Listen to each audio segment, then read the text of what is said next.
Olá, amigos do Sentir, estamos aqui para mais um vídeo para as nossas reflexões acerca do homem, e a temática do nosso trabalho hoje será sobre a autoridade moral. Eu acho que é uma temática bastante oportuna. Hoje nós os pais já não sabemos quem que tem a autoridade dentro de casa, se somos nós perante os filhos, ou sei lá, se são os filhos que andam tendo muita autoridade dentro de casa. Não é uma coisa típica a gente pegar pais que estão tendo dificuldades no momento de disciplinar, de educar. Parece que se sentem bastante impotentes no momento em que precisam conversar com os filhos, no momento em que precisam ser mais incisivos com os filhos. Coisas do tipo, precisamos sair, sei lá, precisamos almoçar na casa de um amigo, na casa de familiares, e o filho diz: não, eu não quero ir, e você não pode me obrigar a ir. E às vezes os pais, diante disso, acabam ficando confusos, né? Não podemos brigar com o filho, não podemos contrariar o filho, porque senão ele vai ficar recalcado, ele vai ficar neurótico, né? Ele vai desenvolver bipolaridade, ele vai desenvolver transtornos de ansiedade. E coitado do filho, precisamos respeitá-lo. Curiosamente, atitudes como essa, né, o apelo ao respeito ao filho, e a gente esquece que nós, enquanto autoridade, precisamos educá-los para que antes deles entenderem o que eles precisam fazer, antes deles entenderem o significado e o valor que existe na vontade deles, faz parte da nossa educação incentivá-los, estimulá-los, educá-los para que eles aprendam o valor daquilo que os pais exigem dele. Eu sei que nós estamos no século XXI, isso parece uma coisa meio, né, dolorosa, meio invasiva, né? Parece uma imposição fascista, machista, autoritarista dentro dos nossos lares. Mas aqui eu faço notar que nós já estamos vivendo numa época dessa inversão. Talvez você na sua casa sinta isso. Então, seu filho vai mal na escola por conta de alguma negligência com a disciplina, com os horários, com a negligência, com a disciplina nos estudos, e você vê de maneira gritante que precisa corrigir essa atitude do filho, e você já começa a fazer disso um problema metafísico. Você começa a ponderar um monte de considerações psicológicas, psiquiátricas, educacionais, e isso é sinal de que você já renunciou a coisas simples. Vai lá perante o seu filho e diga o que ele precisa fazer. Então, a gente tem incentivado muito que vocês fiquem sempre assim, fiquem na realidade, fiquem presos aos elementos objetivos que aparecem. Se vocês deixam escapar o elemento objetivo, o filho está indo mal na escola porque ele está sendo negligente com os estudos. Então o foco do nosso trabalho é que ele estude, que ele faça uma compreensão de que se ele não estudar, o principal prejudicado é ele. Mas não, a gente começa a fazer muitas considerações e de repente a gente já está assumindo até a culpa, já está fazendo um desvio naquilo que é o foco da nossa atenção, e no final, ao conversar sobre todas as coisas, não conseguimos sequer fazer os nossos filhos estudar, não conseguimos sequer fazer os nossos filhos serem obedientes. Aí o que acontece? Uma dificuldade leva a outra. Então, se eu tenho uma dificuldade de exercer aquela autoridade moral perante os filhos, a gente começa então a querer exercer uma autoridade física. O que é autoridade física? A autoridade física é quando você começa a impor força. Você impõe força pelos seus medos, pelas suas inseguranças. Você impõe força porque você já não sabe o que você tem que fazer. E isso não é bom, obviamente.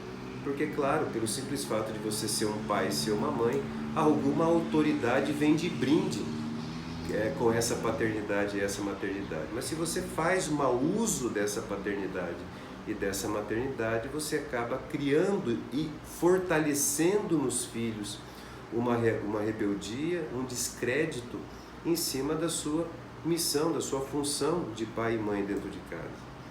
E isso faz parte dos dilemas da nossa família. Quando nós não perdemos a objetividade, quando nós estamos percebendo aquilo que está acontecendo, e em regra a gente percebe sim o que está acontecendo, fica mais fácil a gente compreender algumas ações que a gente pode desenvolver para fortalecer. Aqui eu estou focando especificamente dentro das nossas famílias. Nós precisamos voltar a compreender que o exercício da autoridade do pai e da mãe é uma coisa essencial para a saúde moral, para a saúde espiritual e para a saúde psicológica dos filhos. O próprio ato do desenvolvimento, os atos do filho pedem de nós que a gente intervenha de algum modo. Eles pedem isso, e isso é uma coisa que a gente consegue ler no próprio ato do desenvolvimento humano. Sei lá, quando um filho está lá recém-nascido, que ele começa a chorar, né? Nós, os pais, em regra, não titubeamos em tentar entender aquele choro, como, sei lá, ele está com fome, então eu vou lá, vou imprimir uma conduta de quem vai lá alimentá-lo, mesmo que ele não peça com as palavras, né? Geralmente eles pedem com os gritos, né? Eles pedem com o choro, eles pedem com o resmungo, porque não sabem falar. Uma criança recém-nascida não sabe falar. E nós não temos medo nenhum de chegar até o filho e simplesmente dar a ele de comer. Se tiver com a fralda suja, eu vou lá trocar a fralda dele. Quando a gente pega filhos na adolescência com alguma rebeldia, porque eles estão na fase de autoafirmação, e que nós não precisamos ter medo dos nossos filhos adolescentes. Tem momentos que na conduta deles, de muita rebeldia, você precisa lá e ter uma conversa mais incisiva com ele. E em regra, os filhos, como não são idiota, eles escutam. Quantas vezes a gente, quando gasta tempo com os nossos filhos, a gente escuta dele coisas que eles estão aprendendo no mundo lá fora, e que muitas vezes essas coisas geram confusão na cabecinha deles, né?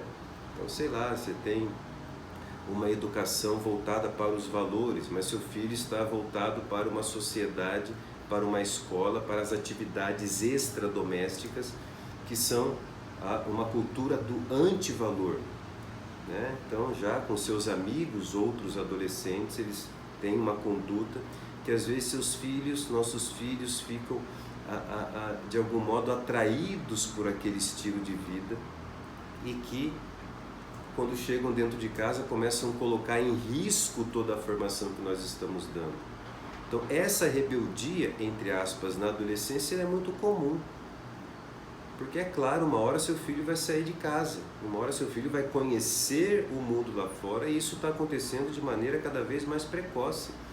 As crianças estão sendo colocadas nas escolas, nos hotéisinhos, sei lá, a partir de 6 meses de idade já tem instituições que recolhem essas crianças para que a gente possa ir trabalhar, né? Para viver para a coisa mais importante no mundo, né? Parece que a gente se colocar dentro dessa dimensão onde o dinheiro é muito importante acaba criando cenários como esse, né? Nossos filhos cada vez mais cedo estão se distanciando da família e conhecendo o mundo de maneira precoce. Então significa que para nós os pais, enquanto família, teremos muito mais dificuldades, porque as coisas do mundo vão entrando cada vez mais dentro dos nossos lares mais cedo e de maneira confusa, porque às vezes os filhos têm muita facilidade de absorver esses conteúdos, mas não significa que eles são capazes de compreender. Eles ficam voltados para simplesmente conteúdos que dão uma certa satisfação, um certo prazer na sua vida pessoal, e para eles é o suficiente, é o critério último, né? Viver dessa maneira, viver de maneira desregrada, viver para o mundo das drogas, viver para o mundo da prostituição, viver para o mundo né, da bebedeira, viver para o mundo de viver as coisas fúteis. Queira ou não, essas coisas são atraentes porque mexem com aquela realidade concupiscível. Lembrar que a realidade concupiscível dentro de nós, ela é muito atraída pelos sentidos por aquilo que é agradável. E todas essas atividades de mundo são muito agradáveis. Entende? É mesmo para você adulto. O que é mais agradável para você? Rezar o terço, né? Fazer a novena, ir para a missa ou ir para o shopping? Você perceba que tem uma faculdade em nós que diz, não é mais agradável ir para o shopping, né? É mais agradável de ver, de ouvir, de degustar, de sentir. Então toda essa faculdade está dentro de nós. E olha que nós somos adultos e temos como controlar isso. Agora imagina uma criança ou um adolescente que está em estado de autoafirmação. Então isso significa o seguinte, gente, para que a gente possa ter uma autoridade moral, porque a autoridade física, a imposição de força, ela dura só enquanto você está impondo sua força. Passa 5 minutos, o filho já volta para a vida dele. Ele te obedece, ele escuta você enquanto você está falando, mas você pode já ter vivido essa experiência. Caramba, Roberto, passa 2 dias, tudo volta à miséria que era antes. Por que isso acontece? Isso acontece porque você não tem autoridade moral. Né? A autoridade moral, aquilo que o filho vai escutar você e vai consolidar, absorver dentro dele, né? Toda a sua educação, pasme, mas isso vai vir da sua conduta. Se o filho tem que escolher entre aquilo que você fala e o modo como você, pai e mãe, vive, o que vai mobilizá-lo realmente é quando ele observa o modo como você vive. Então, se você exige dele, né, disciplina, organização, mas você no seu dia a dia é um pai, uma mãe desorganizados, ele não vai absorver o valor da organização. Vamos lembrar que as virtudes, os valores, eles são adquiridos pela insistência e pela repetição dos bons hábitos. Então, se você pai, se você mãe, tem até um discurso intelectualmente muito interessante, um discurso lógico, você já, né, decorou o catecismo, você tem nas suas memórias os melhores exemplos da literatura cristã para expor para os seus filhos. Mas se você, na sua conduta, você não vive isso, você diariamente, constantemente, se você não vive na sua conduta, você não expressa na sua conduta tudo aquilo que você fala, não adianta você exigir que seu filho mude. A sua autoridade vai ser sempre a autoridade física da imposição de força. E aqui eu sei que isso é um caminho mais difícil, porque é um caminho do sacrifício, vai exigir de nós muito mais sacrifício, muito mais tempo com os nossos filhos, né? Porque os filhos são cabeça dura, mas você vai precisar ser mais cabeça dura do que eles. Então, essa repetição, quando você senta com o filho, filho, por favor, organize seu quarto. Um dia você está dizendo isso, outro dia ele continua com o quarto desorganizado, e você, mais uma vez, filho, organize seu quarto. Essa repetição, ela é muito importante. Nós estamos numa cultura muito frágil. Então, se o filho não organiza o quarto, você vai lá e pede para ele organizar, ele não organiza. Depois você pede para ele organizar de novo, ele não organiza. Bom, você já quer mandar ele para o psiquiatra, você já quer mandar ele para o psicólogo, porque deve ser algum problema de transtorno de personalidade, algum problema que tem que dopar a cabeça do filho com remédio psiquiátrico. As estatísticas têm mostrado que a cada tempo que passa, os nossos adolescentes e até crianças estão sendo medicalizados cada vez mais. E isso não é bom, isso afronta diretamente, não é com a conduta deles. Isso está afrontando com o adoecimento das nossas famílias. E família aqui não é um conceito genérico, é você pai, você mãe e você filho.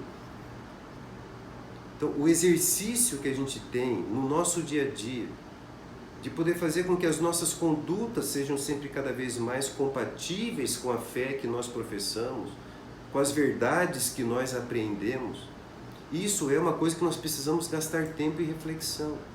porque isso é uma coisa que é responsabilidade de nós os pais. Então, assim, a autoridade moral ela vai acontecendo, ela vai se formatando, nós vamos lapidando essa autoridade. Não adianta, a gente não é mágica.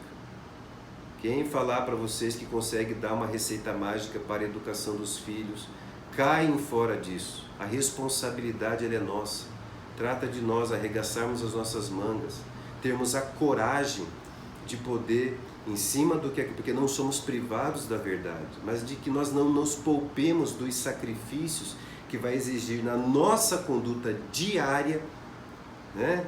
Como diria Franco, no sentido de missão, dia após dia, minuto a minuto, segundo a segundo, estarmos nos ocupando, ao invés de ficar vivendo a vida somente para ganhar dinheiro, que a gente possa gastar a nossa vida e nosso tempo para a conquista dos valores maiores e que são eternos, né? A começar pela educação dos nossos filhos. Pensa nisso aí.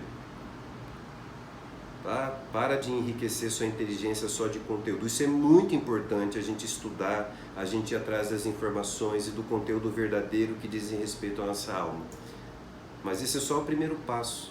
Depois precisamos nos lançar para o segundo passo, que é o passo mais decisivo e é o que vai separar o joio do trigo, o menino dos homens, a menina das verdadeiras mulheres. O passo da coerência da nossa conduta. Porque é assim que a gente vai fazendo com que os nossos filhos vão crescendo também, não somente em estatura, mas também em sabedoria e graça, tá bom? Dê uma pensadinha nisso aí, a gente se vê num próximo momento.